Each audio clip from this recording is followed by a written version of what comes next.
안녕하세요. 저는 평범하게 하루 일상을 사는 것이 목표인 대한민국의 한 여성입니다. 여러분들 중에서도 그냥 제발 하루하루 평범하게만 살아보자 라고 생각하시는 분들 많으실 것 같아요. 그런 분들은 아마도 삶에 우여곡절이 많았기 때문이지 않을까 싶은데요. 저 역시도 제 삶의 우여곡절까지는 아니지만 나름 주변에서 일어나는 시끄러운 일들 때문에 저까지 시끄럽게 지내야 했기 때문에 요즘은 그저 하루가 조용히 지나가는 것에 감사하고 만족해하며 지내고 있답니다. 도대체 무슨 일이 있었길래 하루하루를 조용하게만 지내면 좋겠다라고 말하는 걸까 궁금하시죠? 지금부터 저에게 일어난, 아니 정확하게는 제 주변에서 일어난 시끄러웠던 사연에 대해 이야기를 해볼게요. 일단 제 주변에서 시끄러운 일을 만들어낸 사람은 바로 시댁 식구들입니다. 저와 남편은 서로 같은 직장에서 일을 하다가 만난 사이였어요. 남편과 제가 원래는 업무가 달랐는데 회사 안에 공동 업무를 하나 맡게 되면서 친해졌고 그때부터 그 이상한 관계로 발전을 하게 되었죠. 남편과 저는 일하는 스타일이나 합이 잘 맞아서 둘이 같이 있을 때 일의 능률도 오르고 재미있고 좋았어요. 무엇보다 다른 사람들과 있을 때보다 일의 결과물도 좋아서 둘이서 일을 자주 만들어 하다 보니 더 가깝게 지내게 되었고 결국에는 결혼까지 하게 되었죠. 남편은 때로는 이성적이지만 때로는 많이 따뜻해서 저를 잘 감싸 안아주는 그릇이 큰 사람이었습니다. 그런 남편이 저는 의지가 되고 든든해서 결혼을 결심하게 된 것 같아요. 특히나 결혼하는 과정에서 저는 남편의 든든함을 더 많이 느낄 수 있었는데요.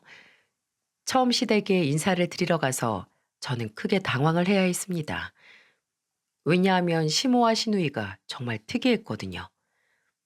저나 남편은 평범한 회사에 다니고 있었는데 남편에게 있는 하나밖에 없는 이 동생은 피부과 의사를 하고 있었어요. 그리고 그 시누이의 스펙은 곧 시어머니의 스펙이 되어 이 둘이서 거의 세상을 다 살고 있는 것처럼 행동하는 거 있죠? 제가 처음 인사드리러 가던 그 첫날도 시모와 시누이는 참 유별나게 행동을 했었습니다. 여기는 내 딸인데 얘는 직업이 의사. 의사 중에서도 피부 진료하는 앤데 얘 덕분에 내 피부가 이렇게 곱잖아. 아주 그냥 괜찮다고 하는데도 그냥 맨날 피부 관리 받으러 지네 병원 오라고 하는 통에 내가 아주 호강하면서 산다니까. 다 필요 없고 의사가 최고야. 그러니까 너네도 결혼하면 꼭 애들 의사 시켜라.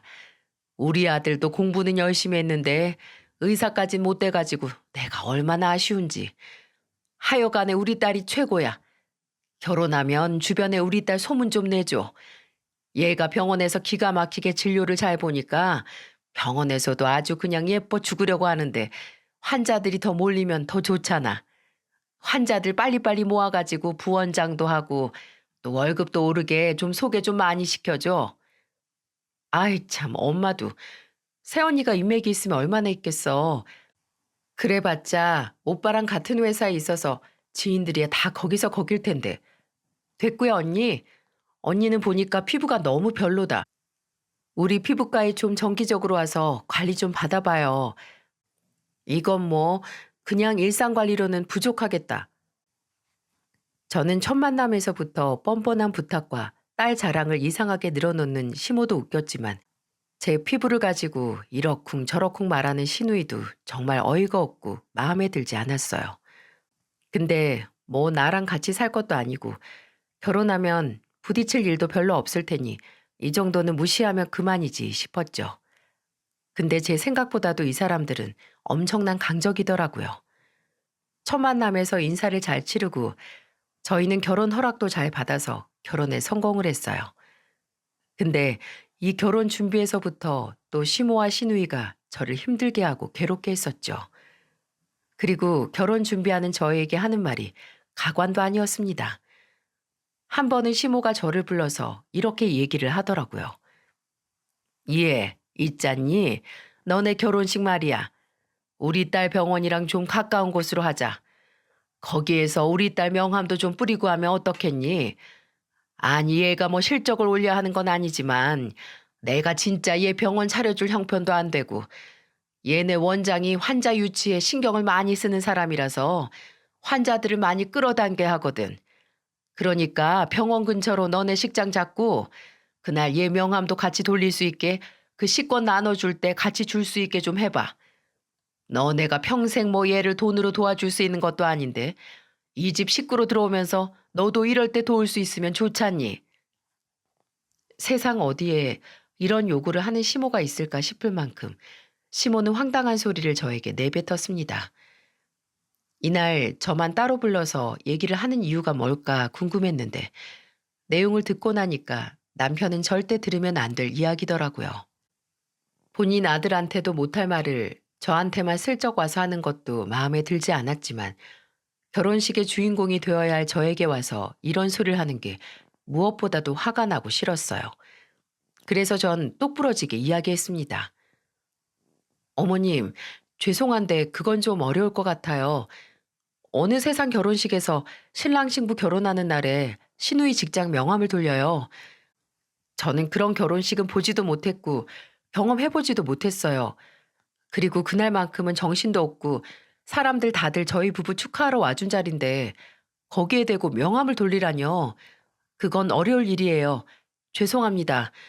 아마 이거 남자친구도 알게 되면 많이 싫어할 것 같아요. 그냥 전 못 들은 거로 하겠습니다. 제가 거절의 의사를 명확하게 밝히니까 시어머니는 처음에는 당황하시는 듯 했습니다. 근데 이내 열받았는지 저한테 갑자기 소리를 꽥 지르는 거 있죠? 야, 너는 애가 처음부터 우리 집에 들어올 거면 내 말을 고분고분 따라야지. 시어머니 부탁을 이렇게 처참하게 밟아버려? 너 아주 싹수가 노랗구나. 어? 어떻게 그렇게 매정하니? 그 정도 부탁도 못 들어주면서 무슨 우리 가족으로 들어오겠다고 얼굴을 들이밀길. 너 내가 결혼 다시 생각해야겠다. 시어머니는 급기야 이 결혼까지 다시 생각해 봐야겠다고 하시는 거예요. 근데 저도 성격이 그냥 보통 내기는 아니었기 때문에 호락호락하게 넘어가지 않았습니다. 그래서 바로 말씀을 드렸어요. 네, 이 결혼 다시 생각하세요, 그럼.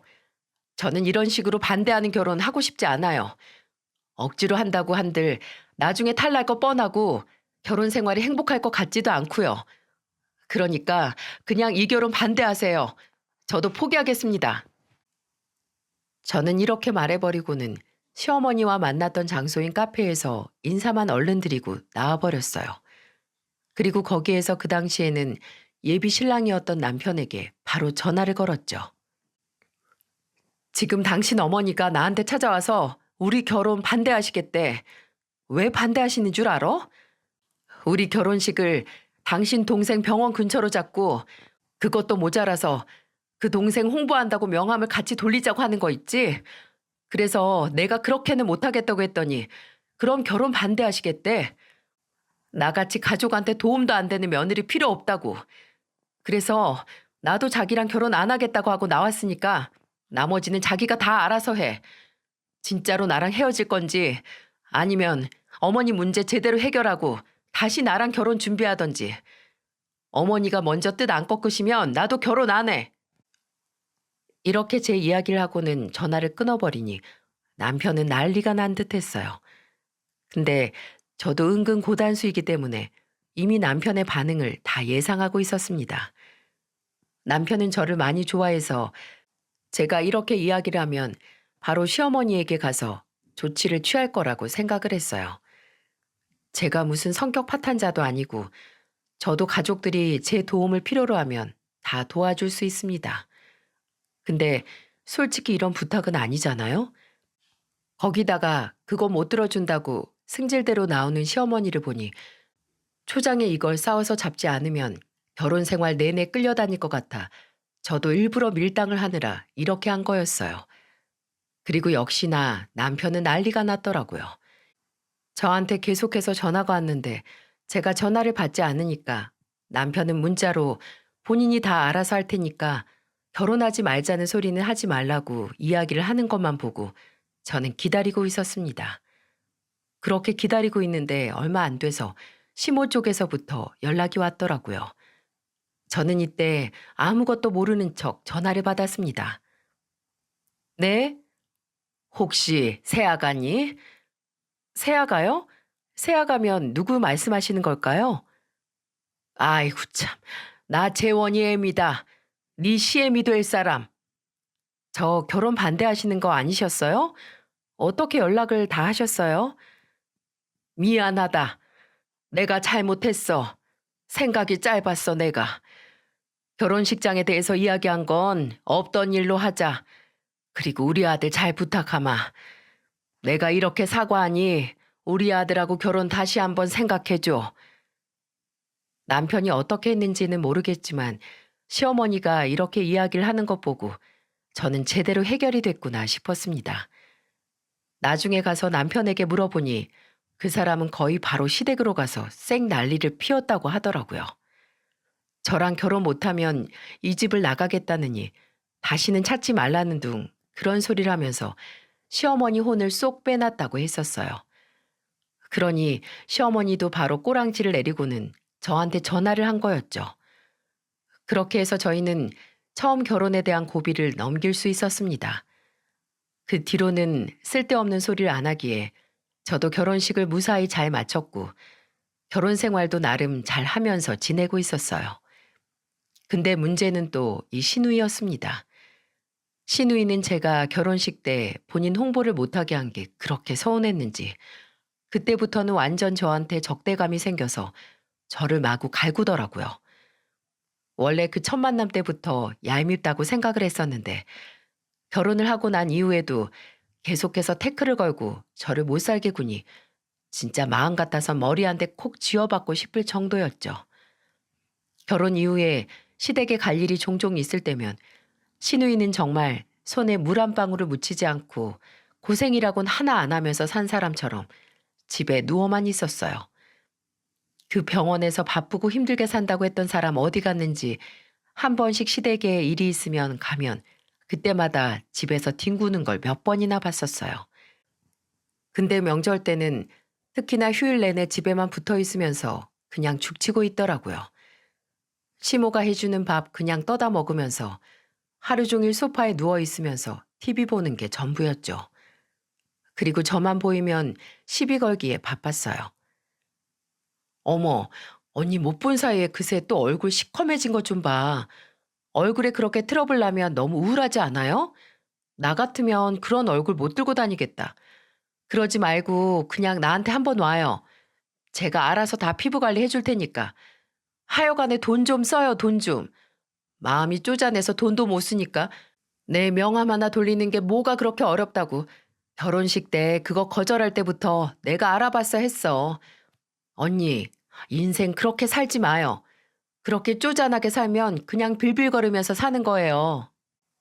아가씨, 걱정하지 마요. 제 피부는 제가 알아서 해요. 의사가 전문적으로 봐서 그런지 모르겠지만 제가 보기에는 저는 그냥 제 피부 괜찮아요. 이만하면 화장도 잘 먹고 주변에서는 저한테 피부 좋다고 난리라 별 타격이 없네요. 쪼잔 드립 칠 거면 좀 더 기분 나쁜 드립으로 가지고 오세요. 아가씨야말로 남의 결혼식에서까지 명함 돌려달라고 민폐 부리기 이전에 집에서 뒹굴거리지 말고 밖에 나가서 전단지라도 돌려요. 애먼 나한테 뭐라 그러지 말고. 그리고 인생 그렇게 쉬운 거 아니에요. 본인 노력 없이 뭘 바래요? 제가 이렇게 이야기를 하니 또 시누이는 열이 받아서 저한테 막 뭐라고 하려고 하더라고요. 그때 저는 그냥 생 주방으로 가버리고는 시어머니 일하시는 거 도와드리고 했었네요. 그렇게 시누이는 저를 못 살게 굴고 본인 멋대로 되지 않으면 주변 사람을 갈구기에 바빴어요. 근데 제가 이렇게 따끔하게 일침을 놓았는데도 시누이는 멈추지를 않더라고요. 게다가 시누이는 사치벽이 심했는데 그게 시어머니랑 늘 똑 닮아서 둘은 집에 없는 날은 무조건 백화점으로 달려가 쇼핑하며 바쁘게 지내곤 했었어요. 그게 어느 정도였냐면 한 번은 저한테 이렇게 연락이 온 적이 있었습니다. 언니, 혹시 이번에 돈 여유 좀 있으면 저 돈 좀 빌려주세요. 한 200만 원만 빌려주면 제가 다음 달에 갚을게요. 지난번에 엄마랑 같이 쇼핑을 좀 했더니 이번 달에 카드값이 너무 많이 나와서 좀 부족하네요. 네? 아니, 아가씨 의사 월급 많은 거 아니에요? 하다못해 일반 직장 다니는 저보다는 많을 거 아니에요. 근데 카드값이 부족하다뇨. 도대체 뭘 얼마나 쓰셨길래 카드값이 부족해요? 그러니까 아가씨 오빠가 매번 그렇게 사치 부리면서 사는 거 고치라고 했으면 평소에 말 잘 들었어야죠. 나중에 돈 나오는 거 생각도 안 하고 그렇게 카드 펑펑 쓰면서 다니니까 결국에는 이 사달이 나잖아요. 어머님도 아세요? 어머님께 좀 달라고 하세요. 어머님이랑 같이 쓴 거잖아요. 아, 엄마한테는 진작 달라고 했죠. 근데 엄마도 없다는데 어떡해요? 하여간에 이 엄마는 맨날 내 돈 쓸 줄만 알지 줄 줄은 모른다니까. 그러지 말고 언니가 좀 도와줘요. 다음 달에 제가 무조건 줄 거예요. 아가씨, 딱 이번 한 번만이에요. 그리고 다음 달에 꼭 주세요. 안 주면 저도 난리 피울 거예요. 저는 그동안은 부탁 같은 거 들어준 적 없으니 이번 한 번은 들어주자.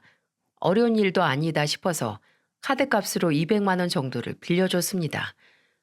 뭘 얼마나 썼는지 몰라도 백화점만 맨날 주구장창 다니니 그동안 나온 카드값 메꾸고 다닌 것도 장하다 싶을 정도라 우선은 빌려줬어요.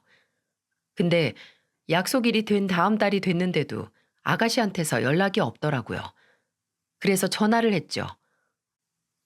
아가씨, 돈 보내주기로 한 날이 지났는데 왜 연락을 안 주는 거예요? 지금 당장 빨리 돈 보내주세요. 아, 맞다. 깜빡했네요. 언니, 미안한데 다음 달에 줘도 돼요? 제가 언니한테 돈 줄 걸 깜빡하고 써버렸네요. 죄송해요. 네? 아니, 어떻게 그걸 까먹을 수가 있어요? 그 돈이 얼만데요? 한두 푼도 아니고 무려 200만 원이에요. 그걸 까먹었다는 게 말이 돼요? 애초에 줄 생각 있었던 거 맞아요? 어머, 언니 무슨 소리 그렇게 해요? 아니, 어머, 지금 저 도둑 취급하는 거예요? 줄 거예요. 주려고 했었다고요. 진짜 이 언니가 사람을 뭘로 보고 내가 뭐 거진 줄 알아요? 그깟 200만 원 얼마나 한다고 안 준다고 그 생난리를 쳐요?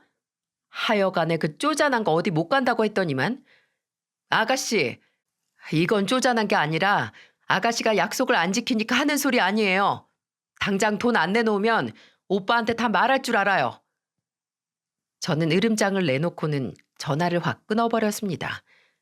평소에 신우가 남편을 좀 무서워하고 있었기 때문에 저는 남편에게 잃어버린다고 이야기를 해버렸고 역시나 그 뒤로 바로 반응이 왔어요. 신우는 고민이 많았는지 뜸을 좀 들이다가 전화를 했더라고요. 언니, 제가 말했죠. 저 지금 돈 없다고. 내가 뭐 어떻게 해줬으면 좋겠어요. 말해봐요.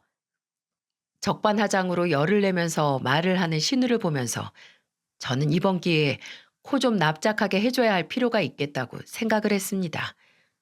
그동안에 저를 자꾸만 괴롭혀대서 한 방 먹여줄 기회를 찾고 있었는데 그게 딱 바로 그 기회인 듯 싶더라고요. 그래서 이야기를 했죠.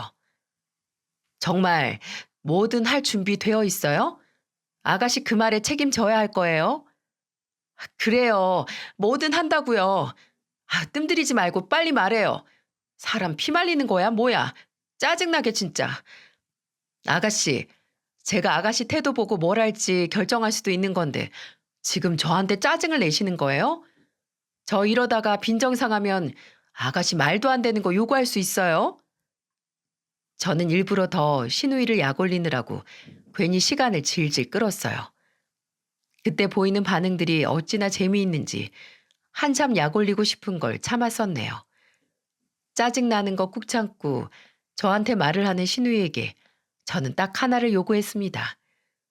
그리고 그걸 듣고는 아가씨가 완전히 짜증나는데 저한테 짜증은 못 내고 이를 악물고 이야기하는 게 너무 웃겼네요. 아가씨, 지금부터 딱 저한테 10번만 저녁 대령하세요. 그동안 명절 때나 시어머니 생신 때나 가족끼리 모이면 손에 물 한 방울 안 묻히고 바닥에 숟가락이 떨어져도 다 가져다 바쳤죠? 지금까지는 제가 다 떠먹여 주듯이 했으니까 이젠 아가씨가 좀 베풀어 보세요. 지금부터 딱 10번이에요. 아가씨 어차피 퇴근 시간도 다 정해져 있겠다. 우리 집으로 바로 와서 밥 차리면 되겠네요. 와, 기대된다. 우리 아가씨 밥은 어떤 맛일까나? 아, 참고로 맛없으면 탈락이에요. 언니, 아니, 제가 무슨 요리를 해요. 저 지금까지 계란 후라이 한 번 안 해본 사람인데, 이참에 해보세요, 그럼. 하여튼 계란 후라이를 하든 라면을 끓이든 뭐라도 제 배만 제대로 채워보세요. 제가 딱 10번 제대로 인정되면 아가씨가 다음 달에 돈 주는 거 생각해 볼게요. 안 그럼 오빠한테 바로 얘기할 거예요? 제가 남편한테 이야기한다고 하니 바로 꼬랑지를 내리는 신우이를 보면서 얼마나 웃기던지. 결국에 신우이는 그 뒤로 저희 집에 와서 꼬박꼬박 밥을 차렸어요. 사실 남편한테는 뒤에 가서 이야기를 했어요. 생전 안 그러던 애가 갑자기 저희 집에 와서 밥을 차리고 있으니 무슨 일인가 싶어서 물어볼 게 뻔했거든요. 근데 남편은 다 모르는 척하고 신우이한테 매번 "이야, 우리 동생이 차려주는 밥 맛있네. 야, 앞으로 맨날 좀 와서 이렇게 해봐라. 너무 좋다. 이참에 신부서 받는다 생각하고 맨날 와서 밥 좀 해. 맛있네." 라고 말하며 은근슬쩍 놀렸어요. 그럼 저는 그거 보는 재미로 그 10번을 보냈죠. 그 뒤로는 다음 달에 돈을 갚으라고 했고 신우이는 다시는 또 같은 일을 겪고 싶지 않았는지 제 날짜에 딱 보냈더라고요. 그렇게 신우와의 승부에서 한 번 이긴 듯 싶었습니다. 그리고 제가 호락호락한 사람이 아니라는 걸 확실하게 느꼈는지 그 뒤로는 저를 많이 갈군다거나 괴롭히는 게 없어졌어요. 근데 우리 신우이는 사람이 되기는 좀 그런 듯 했습니다. 저를 괴롭히는 건 끝났지만 본인 인생을 제대로 살지를 못하고 있었거든요. 신우이는 남편의 말대로 그 뒤로 어떤 남자를 만나서 결혼을 했고 한 2년 정도는 잘 사는 듯 싶었습니다. 그 사이에서 바로 아이도 생겨서 거의 신혼 없이 애를 낳고 키우고 있었고요. 조카가 3살이 지날 때까지도 신우이와 심애부는 잘 지내는 듯 했습니다.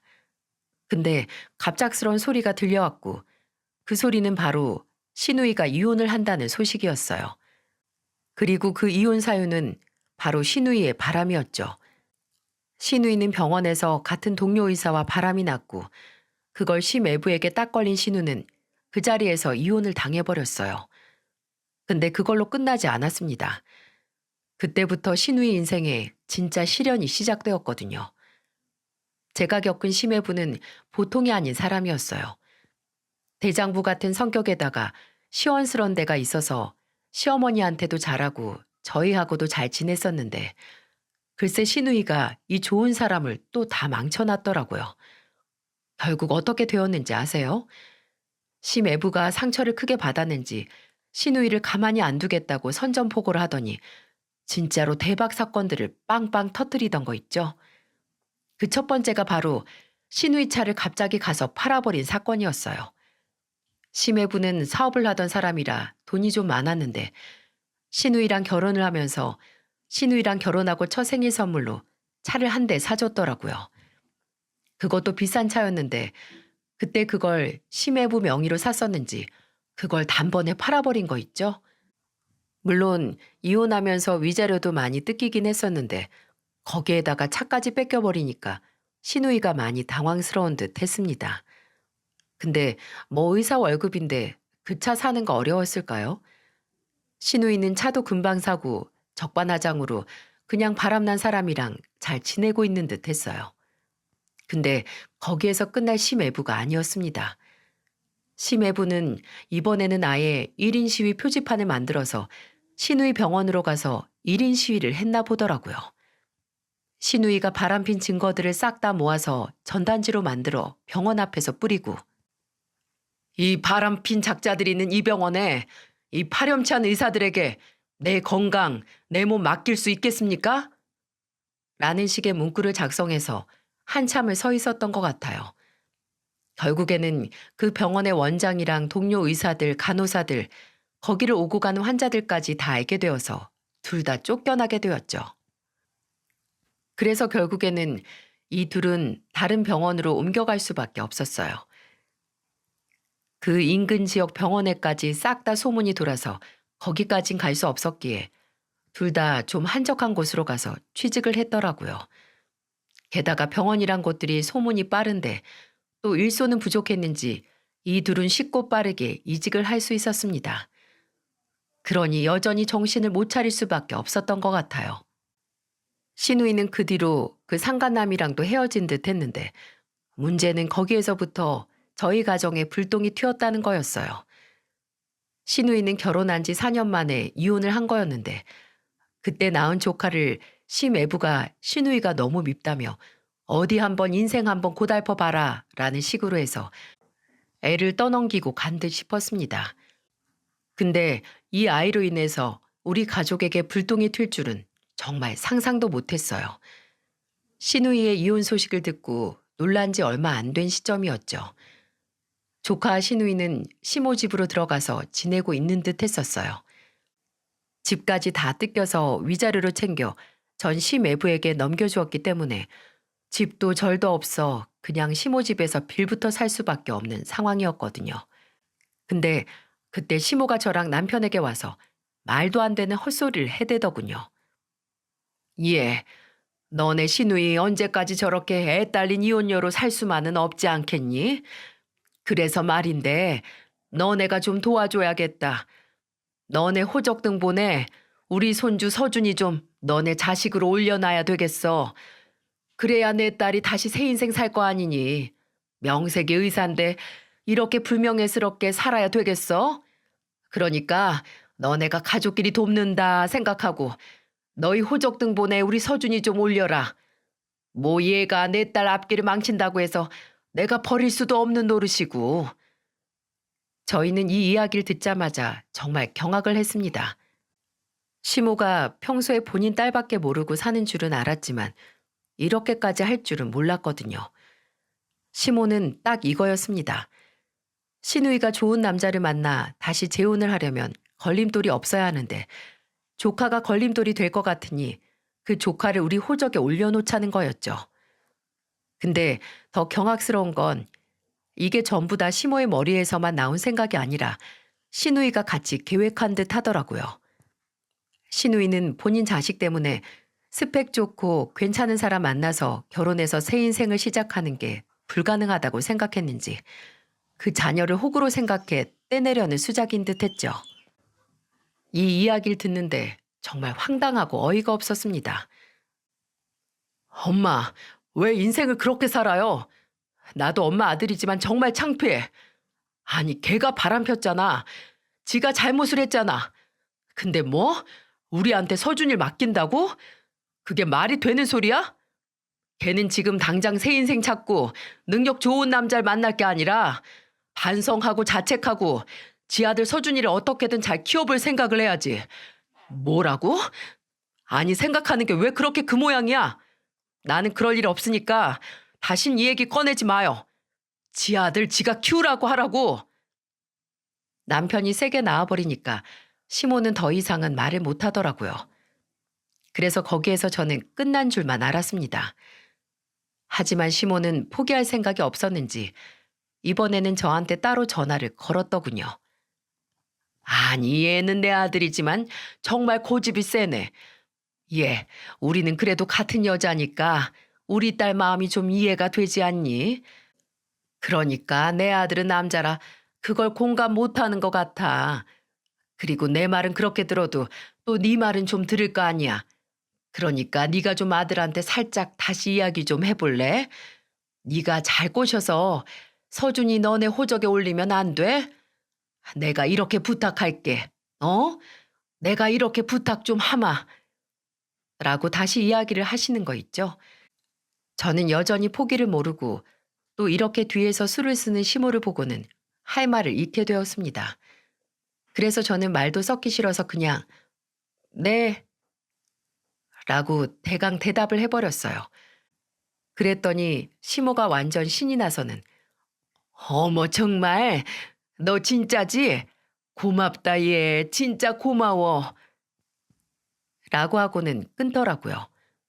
근데 저야 당연히 그럴 마음이 없었기 때문에 남편에게 가서 이 모든 사실을 이야기하며 이렇게 말했어요. 여보, 아까 어머니가 나한테 또 연락 왔는데 뭘 하시는 줄 알아? 나보고 당신 좀 꼬셔보래. 나도 근데 진짜 할 말이 없어서 그냥 알겠다고만 했는데 어떡할 거야 당신? 뭐? 아, 진짜 안 되겠네. 도저히 안 되겠다. 여보, 그냥 연락처 차단해버려. 도저히 나 이렇게 못 살겠다. 이게 무슨 부모가 돼가지고 자식한테 옳고 그름이 뭔지를 제대로 알려줘야지. 아직도 딸 뒷바라지 하는 것도 모자라서 이게 지금 말이나 되는 처사야? 게다가 당신한테까지 전화를 해서 괴롭히고 말이야. 안 되겠어 이젠 진짜. 그냥 당신 핸드폰 줘봐. 내가 아예 차단해버리게. 뭐? 아니 어쩔 셈이야. 어차피 당신이 연락 안 되면 나한테 다시 연락이 올 거니까 그냥 차단해버려. 줘봐 핸드폰. 남편은 저의 핸드폰을 가지고 가서 아예 본인이 제 핸드폰에서 시어머니를 차단해버렸어요. 남편은 큰 결심을 한 건지 이번에는 정말로 시어머니와 시누이의 잘못된 행실들을 고쳐버리려고 하는 듯 하더라고요. 근데 역시나 시어머니에게서는 난리가 나기 시작했습니다. 저는 당연히 차단을 해놨었기 때문에 시모에게서 연락이 얼마나 왔었는지 모르고 있었는데 꽤나 연락을 많이 했었는지 급기야는 저를 아예 직접 찾아와 난동을 피우더라고요. 야, 네가 감히 내 연락을 다 씹어? 감히 날 무시해? 양심도 없이 뻔뻔한 부탁을 해놓고 이렇게까지 와서 난동을 피우는 시모에게 이제 저도 더는 받아주지 못할 것 같아 같이 난리를 피워주었습니다. 이보세요, 어머니. 말이 되는 부탁을 하셔야죠. 지금 그게 말이나 되는 소리였어요? 당연히 안 될 걸 부탁이랍시고 하셔놓고는 왜 애먼 저한테 와서 이 난리를 또 피우시는 건데요? 서준이가 불쌍하지도 않아요? 서준이 어머니 손주 아닌가요? 그럼 어머님이 키우시던지 어머님 딸이 키우던지 해야죠. 그게 맞는 거잖아요. 왜 그걸 우리한테 떠넘기시는 건데요? 말이 안 되는 거잖아요, 애초에. 책임을 져야 될 사람이 져야지. 뻔히 엄마가 살아있는데 우리한테 오면 애가 상처받지 않겠어요? 왜 그건 생각을 못 하세요? 야, 내가 어디 뭐 내 딸만 좋자고 이래? 이게 다 같이 평화롭자고 이야기를 하는 거잖아. 너네가 이번에 이렇게 우리 부탁 들어주면 우리라고 가만히 있겠니? 다 보답을 하겠지, 보답을. 공짜로 해달라는 거 아니야. 그러니까 부탁 좀 들어줘라. 어머님, 더 얘기할 것도 없어요. 보답은 무슨 보답이요? 저희는 그런 것도 다 필요 없으니까 그냥 서준이는 서준이 엄마가 책임을 지든 할머니가 책임을 지든 하세요. 그리고 연락 씹은 건 어머님 아들이 연락처를 제 핸드폰에 차단해서 그런 거예요. 제가 아니라 어머님 아들이 직접 했다고요. 게다가 한 번만 더 어머님이 찾아오시면 이렇게 이야기하라고 하대요. 아들한테도 연락하지 말래요. 계속 이런 식으로 하면 이제 연락도 아예 끊을 거라고 하니까 앞으로는 제발 같은 문제로 저희 속 아프게 하지 마세요. 시모는 제가 본인 아들이 저한테서 직접 연락처를 차단했다고 했으면 정신을 차려야 하는데 그때도 반성의 기미는커녕 아주 또 난리가 나더라고요. 뭐? 걔가 직접 차단을 했다고? 이거 말도 안 돼. 내가 절 어떻게 키웠는데. 아이고, 자식놈 다 키워봤자 소용없다고 하더니 이제야 좀 애들이 커서 덕 좀 보고 사나 했는데 내가 이런 대접이나 받고 살고 말이야. 이게 도대체 무슨 일이야. 아이고. 어머님은 땅을 치면서 억울해하고 화를 내셨어요. 저는 그 꼴을 더 보고 있기가 힘들어서 그냥 집 거실에서 난리를 피우고 있는 시어머니를 내비뒀고 시어머니는 한참을 그렇게 난리를 치다가 제가 아무 반응이 없으니까 마지막 승질을 내버리면서 가시더군요. 이 배은망덕한 것들, 이 아무짝에도 쓸모없는 것들, 내가 너네를 어떻게 키웠는데 이 나쁜 것들, 너네는 두고두고 후회하게 될 거다. 어? 두고두고 후회하게 될 거야. 시어머니는 이렇게 이야기를 해버리고는 씩씩거리며 저희 집을 나섰습니다. 근데 솔직히 두고 보란 사람치고 무서운 사람 보셨나요? 저는 솔직히 지금까지 본 적이 없었어요. 게다가 시모 성향을 잘 알고 있었기 때문에 또 혼자서 난리칠 게 뻔해 그 말조차도 무시하고는 안녕히 가시라고 보내드렸죠. 근데 이 시모는 진짜 뻔뻔하기가 세계 최고 아니라고 하면 서러울 정도고 쓰레기 같은 성향이 정말 적나라하게 나오는 인간이었습니다. 그 뒤로 시모가 가고 나서는 며칠 정도 잠잠했어요. 근데 정말 생각지도 못한 짓을 또 벌이더라고요. 그날은 남편과 함께 집에 있는 주말이었습니다. 갑자기 누군가 집 문을 쾅쾅 두들기길래 내다봤는데 문 앞에는 놀랍게도 시모와 조카가 있었어요. 3살짜리 조카는 아무것도 모르는 얼굴로 순진무구하게 시모에게 안겨 있었는데 그걸 보니 뭔가 범상치가 않더라고요. 남편은 제대로 내쫓을 생각이었는지 문을 열고 나갔는데 시모가 갑자기 먼저 선수를 쳤습니다. 자, 민원아. 앞으로는 여기 있는 사람들이 네 엄마 아빠야. 앞으로 네가 엄마 아빠라고 불러야 될 사람은 이 사람들이니까 얼른 엄마 아빠 해봐. 남편 옆에 서 있는 저에게 벼랑간 조카를 안겨주며 이 소리를 하는데 저한테 안겨있는 채 순진무구한 얼굴로 제 할머니 얼굴만 둥둥 쳐다보고 있는 애한테 해서는 안 될 말을 하는 시어머니를 보며 저는 너무나 경악스러웠어요. 그리고 이건 인간의 탈을 쓴 악마가 아닐까 했었죠. 어떻게 아직 새파랗게 어린 아기라고 하지만 그래도 자아가 있는 애한테 이런 식으로 대할 수 있는 건지 이해가 안 되었어요. 무엇보다도 저희 앞에서 이런 만행을 저지르는 시어머니가 용서가 되지 않았고요. 역시나 남편은 머리 끝까지 화가 났더군요. 그 앞에다가 남편은 너무너무 화가 났는지 문을 쿵 닫고 들어가서는 곧장 집안에서 무언가를 들고 나왔고 그건 다름 아닌 소금이었습니다. 남편은 들고 온 소금을 그대로 시모 머리에다가 뿌려버렸고 시모에게 말했어요. 도대체 어디까지 할 생각이세요? 예? 당신은 인간도 아니에요. 엄마는 진짜 사람도 아니라고요. 당장 여기에서 민원이 데리고 다시 돌아가지 않으면 이번엔 제가 엄마한테 무슨 짓을 할지 모릅니다. 민원이한테 다시 한 번 더 상처 줬다가는 이제는 내가 엄마 뒤에 숨어있는 그 기집애 찾아가서 가만 안 둘 거고 엄마도 다시는 내 얼굴 볼 생각하지 마세요. 아니, 지금부터 난 엄마 얼굴 안 봅니다. 나한테 호적 올리라고 했죠? 나는 이제 당신 호적에서 빠질 작정이니까 어디 한번 그렇게 마음대로 하고 싶은 대로 살아보세요. 남편은 이렇게 이야기를 하고는 집으로 들어가 버렸고 저도 이건 정말 아니다 싶어서 시어머니에게 다시 조카를 안겨주고는 집으로 들어가 버렸어요. 저는 솔직히 말해서 조카가 너무 마음에 걸리기는 했었습니다.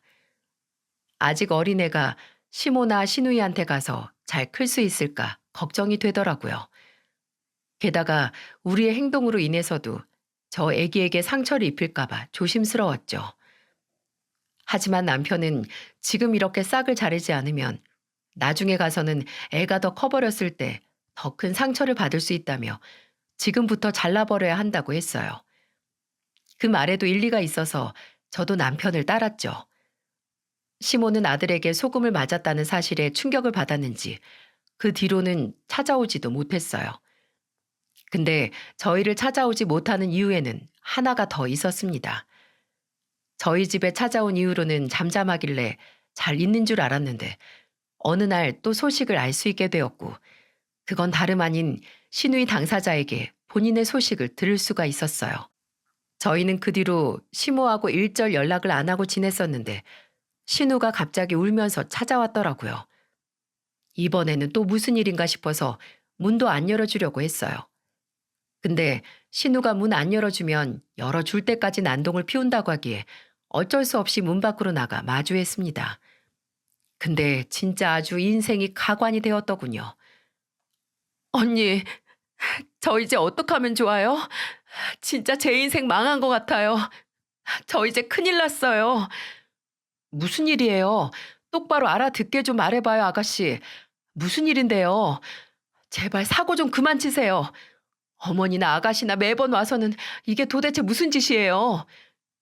그게 있잖아요. 저 병원 옮긴 거 알죠? 근데 얼마 전에 전 남편이 그 병원은 또 어떻게 알고 찾아왔는지 또 1인 시위를 하러 왔더라고요. 이번에도 똑같이 그 난리를 펴대서 저 결국에는 거기에서 그만두고 나왔어요. 저 이제 어디에도 못 갈 것 같아요. 네? 아니, 그 짓을 전 심해부가 또 했다고요? 네, 제가 잘못한 건 아는데요. 진짜 아무리 내가 잘못했다고 사정을 해도 안 돼요. 제가 직접 찾아가서 그 병원 앞에서 무릎 꿇고 이야기했어요. 제발 그만 좀 하라고. 내가 어떻게 해줘야 이제 그만 포기하고 나대로 살게 냅둘 거냐고. 근데 정말 말이 안 통하는 거 있죠? 진짜 그 인간 미친 것 같아요. 그 인간은 제정신이 아니라고요. 아가씨, 아가씨야말로 아직 사람 덜 됐네요.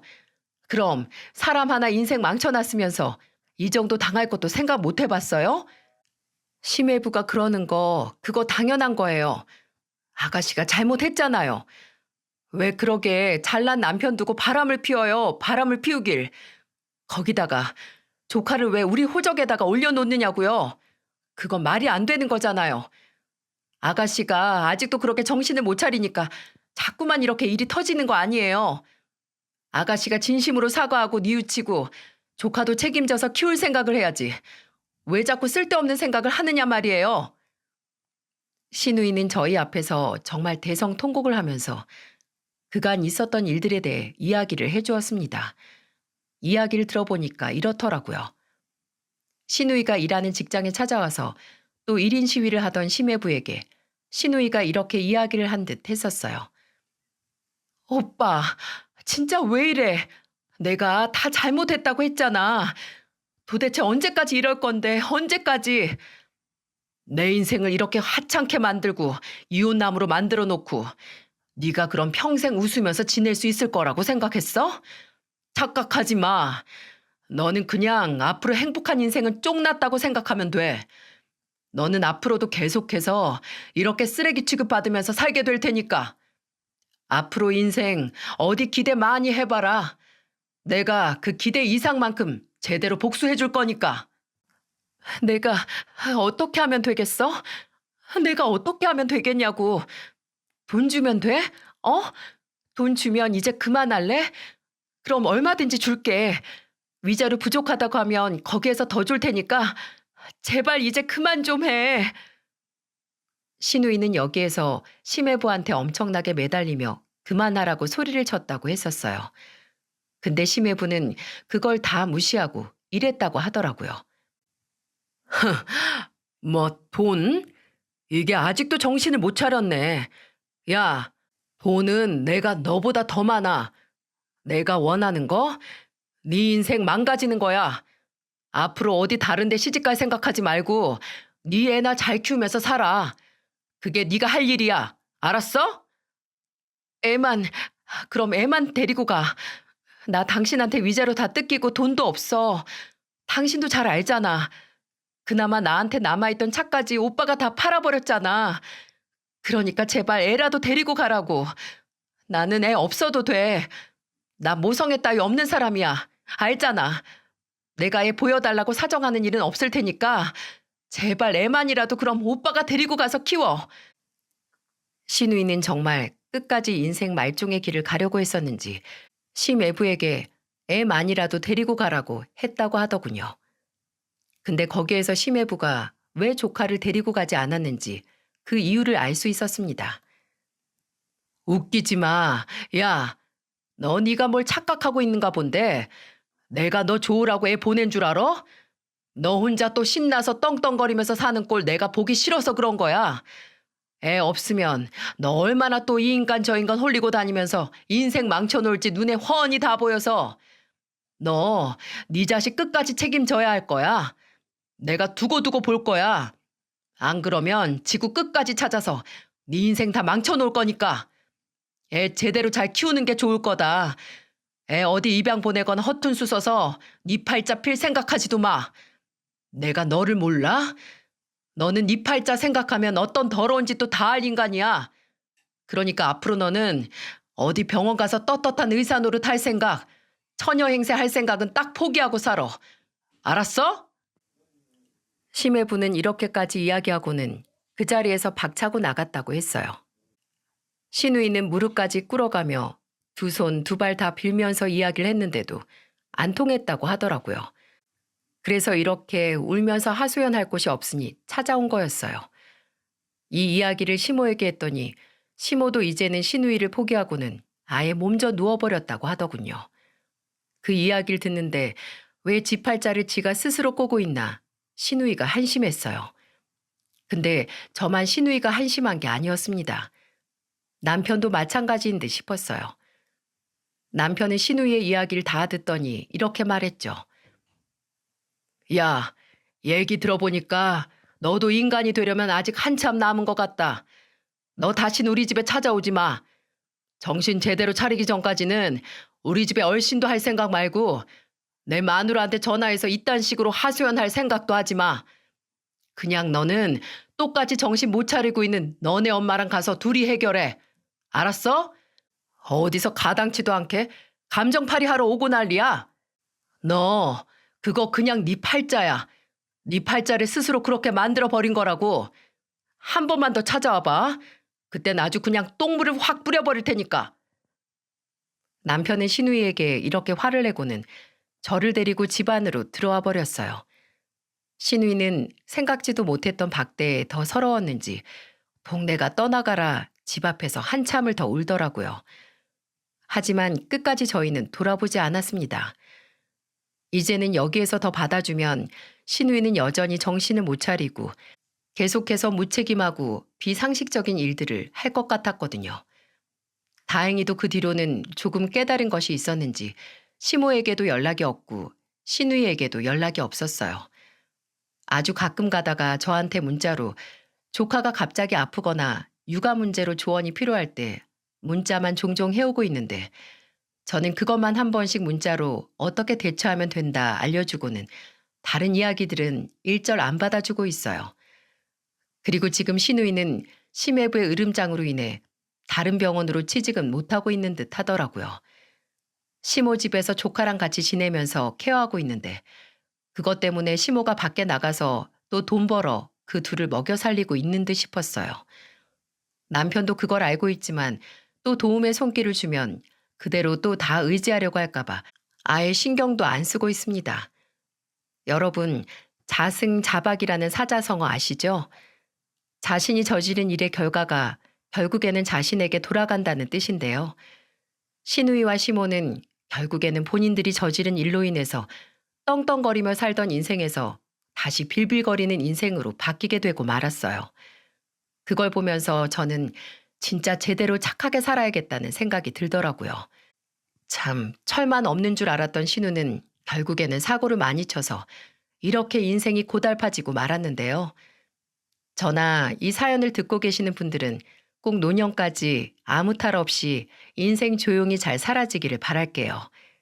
긴 사연 들어주셔서 감사합니다.